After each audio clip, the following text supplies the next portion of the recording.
కొన్ని విషయాలు మనకి లోపల తెలియాలి. అప్పటి వరకు లక్షల మంది చెప్పిన, వందల మంది ఆశీర్వదించిన, ఎన్ని తాయెత్తులు విభూతులు కట్టుకున్నా, ఎన్ని సైక్రాటిస్టుల దగ్గరికి కౌన్సిలింగ్లో పోయినా అది పోదది. బికాజ్ మనకు తెలియదు పైపైన మనం కడుతున్న విషయాన్ని. ఇప్పుడు నీకు విషయం కాదు, కానీ నాకు ఒక టైంలో మరణ భయం పట్టుకున్నది. చచ్చిపోతానేమో రాత్రులు పట్టుకుంది. అది ఎందుకు పట్టుకుందో తెలియదు. నాకు నిజంగా ఏ ఫియర్స్ లేవు, కానీ హఠాత్తుగా వచ్చింది అది పోవట్లే. మధ్యాహ్నం పడుకోవాలంటే భయమేది, రాత్రి పడుకోవాలంటే భయమేది. సో ఇది ఎవరికి చెప్పినా అది ఎట్లా చెప్తాం? అందరూ చెప్తారు పోతారు లాంటి ఒకడు. సో ఒకరోజు మా డాలీతో కలిసి నేను బయట అరుగు మీద కూర్చున్నా. అప్పుడు చాలా కాలం క్రితం నుంచి ఒక చెట్టు ఉన్నది మా ఇంటి ఎదురుగా. నేను దాన్ని చూస్తూ కూర్చునేవాడిని. నేను నెక్స్ట్ టైం వచ్చినప్పుడు ఆ చెట్టు కొట్టేశారు, ఘోరంగా కొట్టేశారు. అసలు కొట్టి మంట పెట్టేసారు. అది అంటే మళ్ళీ మొలకెత్తకుండా, అంటే ధ్వంసం అయిపోయింది కంప్లీట్. ఏమంటారు, భూస్థాపితం చేసేసింది. అంతవరకు అంతే. దాదాపు నేను రకరకాల పనులు చేస్తూ ఉండగా చిన్న ఫియర్ ఉన్నది. అప్పుడప్పుడు పట్టుకునేది. ఒక్కోసారి పనుల్లో ఉండే యాక్టివిటీలు ఉండే కనం వచ్చేది కాదు. ఎప్పుడన్నా అలసిపోయి నిద్రపోతే అసలు ఆ భయం కూడా ఉండదు, ఆ స్పేస్ ఉండదు. నువ్వు ఖాళీగా ఉన్నప్పుడే ఆ స్పేస్ ఉంటుంది. ఇప్పుడు నువ్వు రోజంతా కష్టపడి పని చేయి, అసలు నీకు ఆ థాట్ కూడా రాదు, నువ్వు నిద్రపోతావు అంతే. ఎప్పుడైతే నువ్వు ఖాళీగా ఉండి బాడీలో సరిపోయినంత శక్తి ఉండి మంచి ఆహారం ఉందనుకో, ఈ ఆలోచనలు వస్తాయి, అదర్వైజ్ రావు. సో నేను ఒక 1.5 year తర్వాత నేను మళ్ళీ ఊరు వెళ్తే నేను మస్తు సర్ప్రైజ్ అయినా. ఆ చెట్టు నుంచి ఒక ఇట్లా వచ్చింది అల్లొక్క. ఆ రోజు దాన్ని చూసినప్పుడు నా ఫియర్ వెళ్ళిపోయింది. అంటే అప్రయత్నంగా నాకు అనిపించింది, అసలు ప్రకృతి చంపదు అసలు దేని. అది 1.5 year లోపట ఉన్నది, బట్ ఇట్ ఈస్ ప్రాసెస్ నడుస్తున్నది. మనకు కనిపిస్తలేదు కంటికి అసలు ఏం. మళ్ళీ ఇప్పుడు మంచి చెట్టు అయింది. సో ఆ రోజు ఇన్సైట్ హఠాత్తుగా అనిపించింది, అసలు ప్రకృతి చంపదు అసలు. నువ్వు చచ్చిపో, నీ భయం దానితో సంబంధం లేదు. ఇప్పుడు ఈ పార్క్లో చిన్న గింజలు నాటాం, మర్చిపోయాం అంతే. ఏం ఎక్స్పర్ట్ నాటలేవు, కామన్ మ్యాన్ నాటాడు, అది స్ప్రౌట్ అయినాయి. ప్రకృతి ఎప్పుడు అట్లా కుండలని శక్తిలాగా నిలబెట్టే ప్రయత్నం చేస్తుంది. దాని టైం అయిపోయిన తర్వాత డిజాల్వ్ అయిపోతుంది ప్రకృతిలో, అంతే తప్ప అది మరణం కిందికి రాదు. సో యాక్చువల్గా నథింగ్ డైస్ హియర్. సో అర్థం చేసుకోవాల్సింది, ఆ రోజు నేను ఈ చిన్న అవగాహనతో పడుకున్నా, ప్రకృతి చంపదు అసలు. అసలు ఆ యాంగిలే లేదు అసలు ప్రకృతిలో. కానీ టైం వచ్చినప్పుడు అది తనలో కలిపేసుకొని ఇంకొక విధంగా దాన్ని ట్రాన్స్ఫార్మ్ చేసుకుని ఏదో ఉంది. కానీ బట్ ఊరికూరికి ఏది చంపదు. ఎన్ని కోట్ల మంది బతికేస్తున్నారు, ఇట్ వాంట్ కిల్. అందుకని ఈ ట్రస్ట్ ఎస్టాబ్లిష్ కావాలి అంతర్గతంగా. మనం ట్రాన్సెండెంటల్ మెడిటేషన్ చేస్తామా, లేకపోతే ధ్యానాలు చేస్తామా, పూజలు చేస్తామా కాదు. Understand the core. ఉదాహరణగా నీళ్లు ముంచవు మనిషిని, దాన్ని స్వభావం లేపడమే పైకి. మనం భయపెడితే అట్లా మనం మునిగిపోతున్నాం అంతే. అదర్వైజ్ మనిషి ఏమీ చేయకుండా అట్లా ఉంటే తేలుతున్నాడు. ఒకవేళ భయపడి మునిగినా 3 రోజులకు ఖచ్చితంగా లేపుతుంది పైకి, అది ఫిక్స్. దానికి ఇష్టం లేదు, నువ్వు పైన ఉండు, కిందికి రాగంటది అంతే. అందుకని సర్వైవల్ ఇన్స్టింక్ట్ బేసికల్లీ అందరికీ ఉంటుంది. అంటే జనరల్గా ఈవెన్ యానిమల్స్కి, పురుగులకి, అవి కూడా ఇటు వచ్చి హ్యూమన్ బీయింగ్స్కి ఉన్న ఇప్పుడు ఒక పర్టికులర్ సిచ్యుయేషన్, ఇప్పుడు మీకు ఎలాగైతే ఒక పర్టికులర్ పీరియడ్ ఆఫ్ టైం మీకు అది స్పెషల్గా డామినేట్ ఈయన కూడా అదే స్టేజ్లో చెప్తా ఉన్నా. అంటే అందరికీ ఉన్నటువంటి ఇన్నేట్ ఫీర్ ఏదైతే ఉందో అది నార్మల్గా కాకుండా ఇంకొద్దిగా అబ్నార్మల్గా రెగ్యులర్గా థాట్స్ రావడం, ఆ ఫియర్ కొద్దిగా ప్యారలైజ్ చేసేటు ఈ సిచ్యువేషన్ వచ్చినప్పుడు, ఎందుకంటే మీ ఎక్స్పీరియన్స్లో కూడా ఉంది కాబట్టి దాన్ని ఇప్పుడు మీరు చెప్పినటువంటి ఇన్సైట్ నుంచి మీరు బయటపడ్డారు. ఇది ఎనఫ్ ఇంకా కొద్దిగా దాన్ని ఎలాబరేట్ చేసి ఎక్స్ప్లోర్ చేయాలి. ఎంత ఎలాబరేట్ చేసినా అంతర్గతంగా సత్యం తెలియాలి. యు ఆర్ నాట్ డైయింగ్ అని తెలుసుకున్నప్పుడు భయం అవుతుంది. ఇప్పుడు నొప్పి అయితే నొప్పి అయిందని గుర్తించాలి అంతే. నిద్ర రాకపోతే నిద్ర రాలేదని గుర్తించాలి అంతే తప్ప దానికి మనం సింథసిస్లోకి ఎంటర్ కావద్దు. నొప్పి అయిందంటే చస్తనేమో, అంటే నిద్ర రావట్లేదంటే నాకు రోగం వచ్చింది. మనం ఈ లింకులు చేసి నాశనం చేస్తాం మొత్తాన్ని. అంటే ఓవర్ థింక్ చేయడం దానికి. అవును, ఉన్నదాన్ని గుర్తించు, నిరంతరం పనిలో ఉండు. అసలు నువ్వు నిద్రపోక అసలు ఒక 3 days, ఆ తర్వాత ఒక 2 days నీ లైఫ్ చాలా బాగుంటుంది. అసలు అసలు నీకు వేరే థాటే ఉండదు, ఇట్లా జోగుతో ఇట్లా పండుకుంటావు అంతే. సమస్య అంత ఎక్కడ వస్తుంది, అసలు నీకు ఆలోచించేంత సమయం ఉంది చూడు, అది ప్రాబ్లం. బట్ బిఫోర్ బెడ్ అంటే స్లీపింగ్ అప్పుడు కూడా వస్తుంది. అప్పుడు చెప్పలే కదా, ఓ దిండు మీద ప్రకృతిని రాసుకో, దాని మీద చేసుకొని పండుకో. ఒకరోజు ఎగ్జిస్టెన్స్కి వదిలి. ఇప్పుడు ఇన్ని అమెజాన్ రైన్ ఫారెస్ట్లు ఉన్నాయి, ఎన్నో, నేను ఒక 5 ఎట్లుంటాయి లష్ గ్రీనరీ ఉంటుంది, చంపదు అది. వర్షం పడి ఇట్లా అన్ని అడ్డం పడతాయి చెట్లు, మళ్ళీ లేచి నిలబడతాయి. ఎగ్జిస్టెన్స్ మూలంలోనే ఉంది నిలబెట్టడం. మనం దాంట్లో ఇంటర్ఫియర్ కావద్దు అనేది అంతే. ఇప్పుడు ప్రాబ్లం ఫిజికల్ది అయితే ఫుడ్ మాని సర్దుకుంటుంది, ప్రాబ్లం సైకలాజికల్ది అయితే థింకింగ్ మాని సర్దుకుంటుంది. So you have no right to think about it. అది జరిగితే జరుగుతుంది. Who the hell are you to interfere with లైఫ్లో? అందుకని ఏదో ఒక దగ్గర, ఇప్పుడు ఉదాహరణకి ఆ పరమాత్మ నన్ను కాపాడుతాడు అనుకుని ఒకటి రిలాక్స్ అయిపోతాడు. ఏదైనా హఠాత్తుగా జరిగితే వాడు చేతులు జోడించి అట్లా కూర్చుంటాడు, అంటే అప్ప చెప్తాడు, వాడు ఆలోచించాడు దాన్ని. Hand over to somebody, they will take care. నేను నా పుస్తకంలో రాసుకున్నా, నేను ఎగ్జిస్టెన్స్కి నా లైఫ్ ఇచ్చేసిన, అది చూసుకుంటుంది. నాకు ఈ మనుషులతో అసలు సంబంధం లేదు. అది అంటే అని ఒక డౌట్ ఒకటి, ఇప్పుడు మన నేచర్లో ఉన్నామంటే ఇప్పుడు మీరు చెప్పినట్టు అది అది జరగచ్చు. అంటే మనమే నేచర్ ఏమి మనం సంపదు, ఇట్ మేక్స్ టు అస్ కాన్.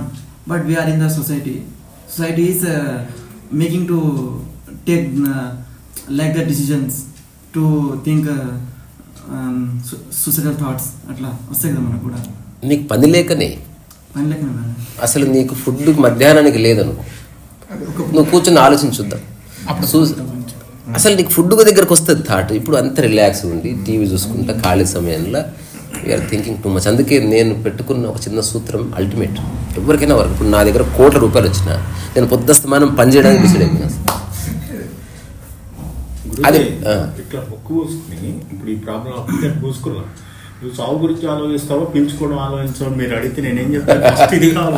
అది సో మన ఫోకస్ ఇమ్మీడియట్ మీద ఉండాలి. ఈ క్షణం, ఈ గంట సేపు జరిగే దాని మీద దృష్టి పెట్టు. సో భయం ఉందా అంటే నువ్వు ఖాళీ సమయం ఉంది నీకు బేసికలీ చాలా. వర్క్ చేయి, చస్తే చస్తా but I will keep learning అని అనుకో. ట్రాన్స్ఫార్మ్ ద థాట్ ప్రాసెస్ అంతే. ఇప్పుడు నేను ఫోర్స్ చేసినంత మాత్రాన నీకు అర్థమవుతుంది నేను అనుకోవట్లేదు. బట్ ఒక్కటైతే నేను చెప్పాలనుకుంటున్నా, ప్రకృతి చంపదు, ఇది క్లియర్. నేను చాలామందిని చూసిన, వాడు ఇంటర్ఫియర్ అయితే చస్తాడు కానీ వాడు ఇంటర్ఫియరెన్స్ లేకపోతే బతుకుతాడు వాడు. అంటే ఇప్పుడు డైలీ ప్లాన్ చేసుకోవాలా? అంటే చేసుకో, కానీ దాని పట్ల సీరియస్గా ఉండకు. అయితే అవుతుంది లేకపోతే లేదు. కొంచెం ఫ్లెక్సిబిలిటీ. అప్పుడు హ్యూమన్ అంటేనే ఫ్లెక్సిబుల్. నువ్వు దాన్ని రోబో లైఫ్ స్టైల్లోకి ఎంటర్ కాకు. అంటే టూ మచ్ పర్ఫెక్షనిజం అట్లా లేదు. పర్ఫెక్షన్ ఏది పర్ఫెక్ట్ లేదు. ఇప్పుడు బాహుబలి పర్ఫెక్ట్ అని ఆయనకు అనిపించింది, నాకేమనిపించలేదు. ఆయనకు అనిపించింది, నాకైతే ఏమనిపించలేదు. మామూలు ఆర్డినరీ సినిమా అనిపించింది. సో నా డెఫినేషన్ ఆఫ్ పర్ఫెక్షన్కి అది ఫిట్ కాలేదు, దట్స్ ఆల్. సో పర్ఫెక్షన్ నీ మైండ్ని సాటిస్ఫై చేసుకోవడానికి అంతవరకే. ఎక్కువ మందికి నచ్చిండొచ్చు, 1,00,00,000 మందికి నచ్చింది, నాకు నచ్చలేదు. ఊరికి ఎగ్జాంపుల్ చెప్తున్నా. సో అందుకని ఫియర్ ఉందా అంటే ఉంది, దాన్ని గుర్తిద్దాం. దానికి ప్రధాన కారణం ఖాళీ సమయం. రెండోది, నీ దగ్గర ఎన్ని డబ్బులు ఉన్నా ఏ రోజు మనీ ఆ రోజు ఎర్న్ చేసి చూద్దాం. ఆ మనీ వచ్చిన తర్వాత ఆలోచించు. రోజుకు ఒక 2,000 టార్గెట్ పెట్టుకో. ఎగ్జాంపుల్ చెప్తున్నా. 2,000 వచ్చే వరకు 2,000 గురించి ఆలోచించు. వచ్చినాక నువ్వు ఏం ఆలోచిస్తావో ఆలోచించు. యాక్చువల్ 2,000 సంపాదించే లోపు నీకు వేరే ఆలోచనలు రావు. అప్పుడు లైఫ్ సెట్ అయిపోతుంది. ఇది ఒక్కటే గుర్తుపెట్టుకో. అంటే నేను నీకు ఏ కౌన్సిలింగ్ చేయట్లే, ఏమీ లేదు. ప్రకృతి చంపదు, చావాలనుకున్నా చంపదు. దాని నేచర్లో లేదు. మనమే చాలా అబ్నార్మల్ యాక్టివిటీస్తో దాన్ని ఎండ్ చేస్తాం అంతే తప్ప. అదే ఇప్పుడు చిన్నపిల్లలు ఎట్లా ఎగురుతారు, ఎట్లా దుంకుతారు, ఎట్లా గుద్దుకుంటారు. నీవు దాన్ని ఫోర్స్ చేస్తున్నావు. నువ్వు ఇంటర్ఫియర్ కాదు. నీ నీ నీ యొక్క ఇచ్చ వల్ల రాలేదు బయటికి. నువ్వు దాని గురించి ఆలోచించడానికి. నీకు అట్లీస్ట్ 15 years వచ్చే వరకు నీకు ఇవేవి లేవు. బాగుందిగా. ఇప్పుడు ఎందుకు దాన్ని కరప్ట్ చేస్తావు? ఎగ్జిస్టెన్స్కి సొసైటీ ఎక్స్పెక్టేషన్స్ వల్ల ఏమున్నప్పటికీ నీవు దానికి ఇప్పుడు లైఫ్ అంత ఇంపార్టెంట్, నువ్వు జీవించాలని అనుకుంటున్నప్పుడు ఆ జీవితాన్ని నువ్వు దాన్ని పరమోత్కృష్టంగా మార్చుకోవాల్సిన బాధ్యత నీది. అట్లా. సో అందుకని ఎగ్జిస్టెన్షియల్ లా ప్రకారం ఎవ్వడు అకారణంగా మరణించాడు. ఒకవేళ కాండిస్తే సమ్ రీజన్ ఉంటుంది దానికి మనం ఏం చేయలేం, అది ఎక్స్క్లూజివిటీ కిందకి వస్తుంది. కానీ ఇన్ జనరల్ ఇన్ని కోట్ల మంది అందరూ బతికేస్తున్నారు దాదాపు. అక్కడక్కడక్కడే ఎవరో రాలిపోవచ్చు, అది కూడా తప్పు కిందకి ఏమి రాదు. మన పాయింట్ ఆఫ్ వ్యూలో అనిపిస్తుంది మధ్యలో పోయాడు, సినిమా సగం చూస్తూ పోయట్లేదు. అదర్వైజ్ నువ్వు చేయవలసిందల్లా ట్రస్ట్ని ఎస్టాబ్లిష్ చేసుకో. నేచర్ మీద మనిషిని నమ్మకు, వ్యవస్థని నమ్మకు, ప్రభుత్వాన్ని నమ్మకు. నీ కోర్ ఎగ్జిస్టెన్స్తోనే లింక్ అయింది, నీ అవసరాలు ప్రపంచంతో లింక్ అయింది. ఇది అందరికీ సేమ్. అందుకని వెన్ యు ఆర్ స్లీపింగ్ ప్రకృతి ఒడిలో పడుకో, అప్పచెప్పు బాడీని. అసలు బరువు తీసేసి అసలు don't think and don't keep any wait on the body and mind complex. ఒక్క 2 రోజులు చేసి ట్రై చేసి చూడు. చిన్న టెక్నిక్ ఉంది, దాన్ని తీసేయచ్చు. ఒక కపుల్ ఆఫ్ డేస్ ట్రై చేయి. లాస్ట్ 20 days నుంచి మీ వీడియో చూస్తున్నాను. మీ వీడియో చూడకముందు నేను మాదాపూర్లో ఉంటాను, హైటెక్ City phase hospital. midnight 2 o'clock 1 o'clock ఇప్పటికి ఒక 15 times ఆడికే తింటా. వాళ్ళు వస్తాను ఫస్ట్ బెడ్ మీకే కూర్చోపండి, ఈసీఈ పెట్టేస్తారు, 300 rupees తీసుకుంటారు, ఎవ్రీథింగ్ ఇస్ నార్మల్. అక్కడ కూర్చుంటా. ఒకవేళ డబ్బులు లేవంటే బయటే బస్ స్టాప్ ఉంది, ఆ బస్ స్టాప్లో కూర్చుంటే ఏమన్నా హార్ట్ అటాక్ వస్తే వాళ్ళు వచ్చి హెల్ప్ చేస్తారు కదా. రాదండి అలా అంత భయంతో 20 days నుంచి మీ వీడియో చూడడం వల్ల వెళ్ళట్లేదు. రాయ తీసుకుని గుండె మీద కొట్టుకున్నా రాదు. ఈ వీడియో మా డెత్ సంబంధించిన వీడియోనేనా? లేదు, రమణ మహర్షి ఐ మీన్ అట్లా వీడియోస్ మీరు 1 by 1 అట్లా ఇంక్లూడ్ చేసుకుంటారు. ఇప్పటికి కలిసాము. సో అలాగా నిద్రపోకుండా కూర్చునే దగ్గర నుంచి కొద్దిగా పానిక్ అటాక్స్ నుంచి నార్మల్ కి కొంచెం వచ్చాము. ట్రాన్సెండెంటల్ మెడిటేషన్ లాస్ట్ 1 month చేస్తాను, కానీ కొంచెం పానిక్ అటాక్స్ ప్లస్ మీ వీడియో చూడడం తగ్గింది. మొత్తం సమస్త విషయం నేను కాపాడడానికి ఉంది, గుర్తుపెట్టుకో. డాక్టర్స్ లేరు, ఎవరు లేరు. డాక్టర్స్ పెద్ద పెద్ద సెలబ్రిటీని చంపారు, మనకు తెలియదా? జాయిన్ చేసుకుని మరి చంపించి పంపిస్తారు బాడీని. Michael Jackson, Madonna, Marilyn Monroe, Sophia Loren, John F Kennedy. అంటే అసాసిన్ అనుకోబట్.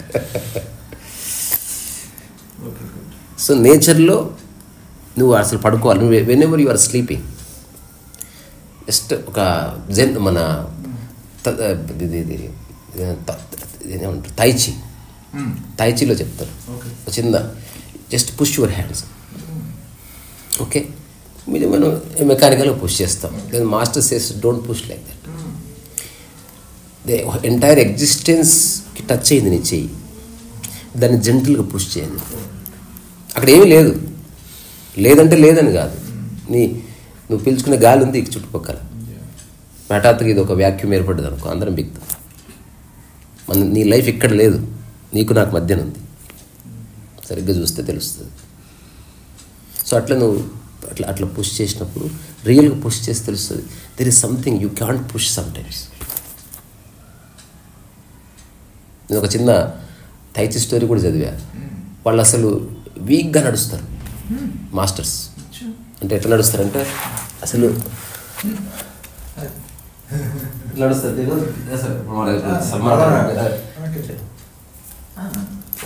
అంటే they don't put any wait. దాంట్లో తైచిలో ఒక మూల సూత్రం, నడుస్తున్నప్పుడు ఫిజికల్ ఎనర్జీ యూజ్ చేయద్దంటారు. బొంగే కాదు. అయితే ఒక తైచి మాస్టర్ ఉన్నాడంట, అతను చాలా పేరు ప్రఖ్యాతులు ఉన్నాయి. వాళ్ళు ఏం చేస్తారంటే ఎప్పుడైతే నిజంగా పని ఉందో they become hollow and they allow the existence to seep through their body. ఇప్పుడు నేను ఇట్లా బకెట్ లేపుతున్నా, వాళ్ళు లేపడు, ఎగ్జిస్టెన్స్ అలో చేస్తుంది అన్నట్టు. అంటే ఆ సమస్త శక్తిని అలో చేస్తాడు. అది నువ్వు అర్థం చేసుకుంటే చేయొచ్చు. Actually it really works. అయితే ఆ మహారాజు పిలిచాడంట, అసలు నువ్వు ఎంత తురుముఖానా అని చెప్తున్నారు, నువ్వు చూస్తే గిత్తత్తున్నావు, ఇంత వేగున్నావు. అంటే ఇప్పుడు నాకేం పని లేదు, నాకు పని వచ్చినప్పుడు ఆ శక్తిని నేను ఎగ్జిస్టెన్స్ని తీసుకుంటాను. అంటే నువ్వు ఇట్లా సమస్త విశ్వాన్ని దొబ్బుతారంట కదా మీరు. Of course yes. క్లియర్గా చెప్పాడు. ఏనుగు తీసుకొచ్చాడంట, దీన్ని కదిరి అన్నాడంట. అదేం చేసింది పాపం అని అడిగాడంట. సరే నీవు అంత శక్తి ఉందన్నావు కదా, చూస్తే వీగున్నావు. సరే ఏనుగు చెప్పాడంట, I have no intention to push you but I'm sorry. ఊరికే ఒక దొబ్బితే ఇసిరి పడ్డదంట. అట్లా జరుగుతుంది. ఇది చదివి ఓ గొడవైనప్పుడు నేను ఒకటి దోష అట్లా వాడు ఎక్కడో పడ్డా, నాకు మస్తు భయం. తర్వాత నేను దొబ్బలే, అది జస్ట్ ఇట్లా అంతే మస్తు పడట్లే, ఇసురుకొని పడ్డాడు అసలు. ఒకటి లాస్ట్ ఎయిర్ బెండర్ అని ఒకటి ఉంది మూవీలో, అది తెలీదు. అంటే ఏదేమైనా నువ్వు ఒక్కడివే లేవని గుర్తించు. ప్రతి కదలికల హోల్ ఎగ్జిస్టెన్స్ నీతో పాటు వాక్ చేస్తుందని మర్చిపోకు. అది ఎప్పటికి మర్చిపోకు. ఇన్స్టాలో చూసాను, పెద్ద 60 years ఉంటే మాంక్ షేవ్డ్ ఉంటారు కదా, అంటే జస్ట్ ఇట్లా ఎదురుకుండా then full body building, full 6 packs ఉన్నవాడు జస్ట్ ఇట్లా గుండె దగ్గర ఇట్లా అంటున్నాడు. ఇలా చూసి 2 ఎదురుకుండా ఉన్నారు ఇద్దరు. అదే ఆర్టిఫిషియల్ ఇంటెలిజెన్స్, అది ఆర్టిఫిషియల్ ఇంటెలిజెన్స్. అది కానీ రియల్గా ఒక వ్యక్తి ఉన్నాడు, మీకు చూపిస్తా. ఈ వాజ్ జూడో మాస్టర్. ఎలా ఉన్నాడు ఇప్పుడు నేను చెప్పినట్టే ఉంటాడు డిస్క్రిప్షన్. అతను ఎంత ఫేమస్ అంటే, జూడో అంటే నువ్వు కింద వేయాలి ఒక వ్యక్తిని, అదే గేమ్. నువ్వు ఏం చేసినా పడాడు వాడు అసలు నువ్వు ఎట్లుందో దాన్ని బట్టి ఉంటాడు తప్ప వాడు అతను ఏ ఆర్ట్ ప్రదర్శించాడు. నువ్వు నిలబడతాడు, ఇట్లా ఎత్తితే ఇట్లా కూర్చుంటాడు, ఎట్లా చేసినా హీజ్ ఆల్వేస్ బ్యాలెన్సింగ్. అందుకని భయపడకు, నువ్వు అప్పచెప్పు, ఎగ్జిస్టెన్స్కి అప్పచెప్పు. ఇది మామూలు విషయం కాదు. మామూలుగా అయితే అక్కడికి పో, డాక్టర్ కాడికి పో. అదే అతనికి ఎప్పుడు ఫియర్ ఆఫ్ డెత్ ఉంది, దానివల్ల పల్పిటేషన్స్ వస్తాయి, హఠాత్తుగా యాంగ్జైటీ పెరుగుతుంది. తర్వాత ఇంకొకటి నువ్వు చేయవలసింది, ఒక వారం రోజులు మెల్లగా మాట్లాడు, మెల్లగా నడువు, ఈ 2 చెయ్యి. వీలైతే ఇప్పుడు నువ్వు చెప్పినావు కదా హాస్పిటల్కి వెళ్ళినా, మెల్లగా చెప్పు, నేను హాస్పిటల్కి వెళ్ళాను, అక్కడ బెంచ్ మీద కూర్చుంటాను, ఇట్లా చెప్పు. నీ whole thought process slow down అవుతుంది. తర్వాత ఇప్పుడు మెట్లు దిగి ఇంటికి వెళ్తావు కదా, వాక్ వెరీ స్లో. అంటే అలాగనే ఇట్లా కాదు, నీ యొక్క ఒరిజినల్ పేస్లోకి రావాలి. ఈ రెండింటిని నీ మెటబాలిజం మీద, నీ థాట్ ప్రాసెస్ మీద ట్రెమెండస్ ఎఫెక్ట్ చూపిస్తాయి. అది నీకు తెలియదు, అది ఇన్విజిబుల్గా జరుగుతుంది. చేసి చూడు. ఎన్నో చేస్తున్నావు, హాస్పిటల్ బెడ్ల మీద కూర్చున్నావు, బస్ స్టాప్లో కూర్చున్నావు, భయపడ్డావు, ఇది కూడా చెయ్యి. నిన్న 4-5 సైకాట్రిస్ట్ని కలిసాను. వెళ్ళి వాళ్ళకి చెప్పకముందే వాళ్ళు ఏమంటారు అంటే, నాకు హార్ట్ అటాక్ వస్తుంది ఇట్లా భయం ఉందంటే, వాళ్ళు పెన్ తీసుకొని స్టార్ట్ చేశారు, టాబ్లెట్స్ వేయడం. అలా అయిపోయింది, వినట్లేదు. First of all home listen. Psychiatrist దగ్గరికి వెళ్ళారా, సైకాలజిస్ట్ దగ్గర? సైకాట్రిస్ట్ దగ్గరికి వెళ్ళాను. వాళ్ళు చెప్పకముందే వాళ్ళు టాబ్లెట్స్. నేను చెప్పిన వ్యక్తి ఇతనే, శ్రీధర్ గారు.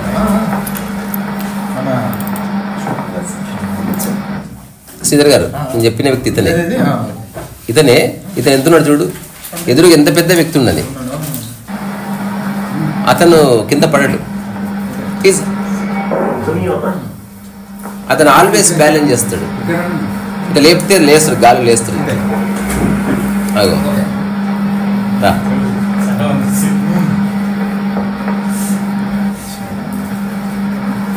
అతను చాలా మంది ట్రై చేశారు అతను కిందేయడానికి, మెనీ పీపుల్ ఫెయిల్. అది ఇది ఒరిజినల్ ఫైట్ అయినా ఏదైనా అది అతను ఎట్లా తిరిగాడు చూడు అసలు.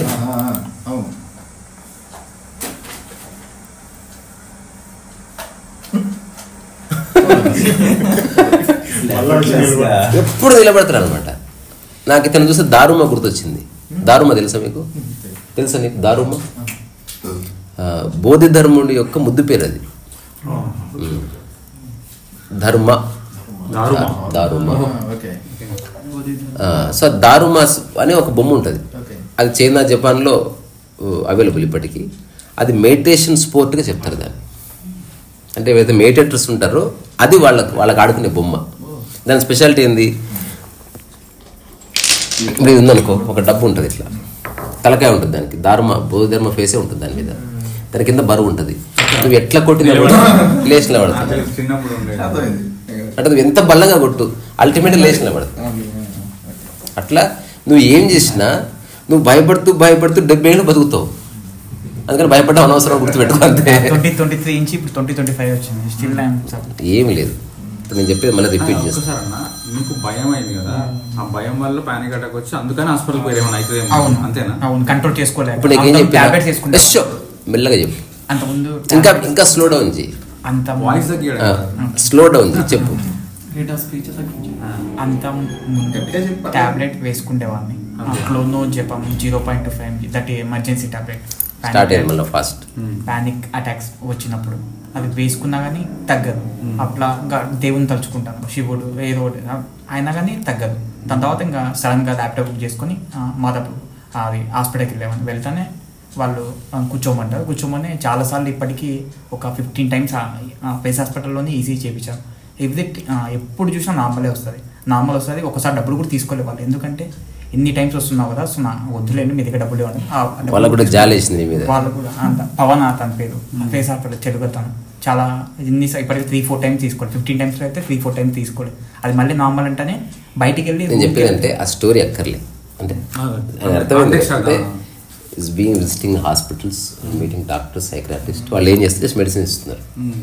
నీకు మెడిసిన్ అలవాటు చేసుకోకు, అది సొల్యూషన్ కాదు.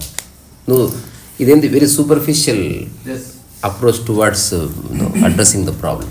అట్లా కాకుండా కోర్ ఏంది, నిన్ను చంపది ఎగ్జిస్టెన్స్ అని గుర్తుపెట్టుకో, అంతే, ఇంక ఏది లేదు ఇక్కడ. ఆఫ్ ద రికార్డ్ ఒక పని చేస్తా, ఇది అక్కర్లేదు ఇప్పుడు వీడియోలో వద్దు. సరే బాయ్ చెప్పు.